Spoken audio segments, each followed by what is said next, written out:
There's a classic game out there that's been less prominent in the industry as of late. A classic game that isn't necessarily good in any traditional sense, but is just so incredible in so many other ways that it makes it worth checking out. You boot it up, you play it on easy, and you laugh the whole way through. Yo, 50, jump over that big ass ramp! Let me go. 50 Cent Blood on the Sand is basically the poster child for this kind of game. It comes from a time when 50 Cent was somewhat of a media juggernaut, finding his way into pretty much every possible medium out there. In fact, Blood on the Sand wasn't even the first game that bore his name. That dubious honor belongs to Bulletproof.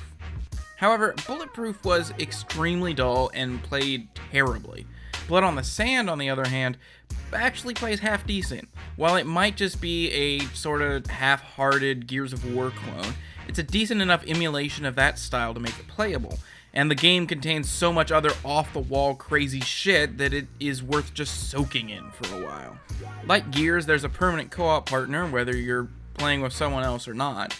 You have the choice of 3 members of the G Unit, and boy, is that choice important, because you'll be hearing their voice a lot. Seriously, they never shut up.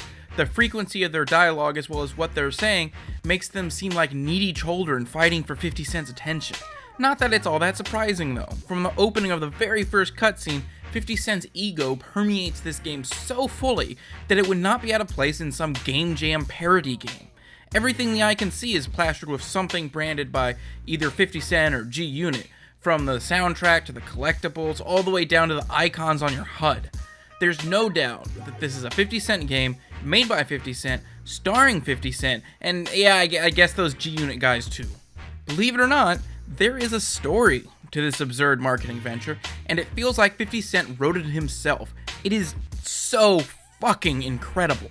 So, 50 Cent goes to the Middle East, and he does a concert, but the concert organizer doesn't have the money to pay him, so instead, he gives 50 Cent a diamond-laced skull. You know, like you do. Almost immediately, though, the skull is stolen, and instead of letting it go because he's a multimillionaire, 50 Cent immediately decides to get it back by killing what seems to be everyone in the country. The story makes almost no sense, and it doesn't really need to. 50 Cent wants his fucking skull, and he is going to get his fucking skull no matter what bullshit gets thrown in his way. Is Blood on the Sand a good game? Absolutely not.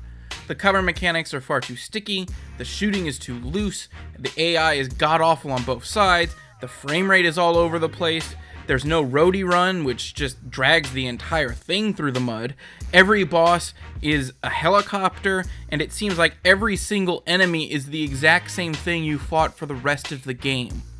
But, on the other hand, you're playing as 50 Cent, running around with Tony Yayo, screaming about a skull, jumping over ramps, blowing up helicopters, murdering countless generic bad guys, all to his own fucking music. What I'm getting at here is that it balances out. While it doesn't support split-screen co-op, if you can get 2 copies of this game, get drunk with a friend, and blow through this stupid mess, it is an incredibly enjoyable experience, far more than its mechanics or its story or almost anything about it other than the sheer absurdity gives it the right to be.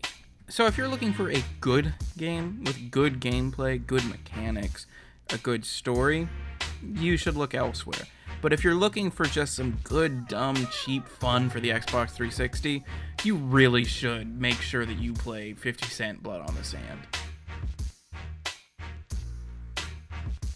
Every Friday, I look at games from last generation and this generation that I think more people should know about. Games that have been forgotten or that people never knew about in the first place, but are actually interesting and good in their own way.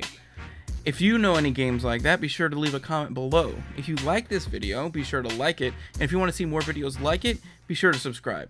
Thanks, and I'll see you next week.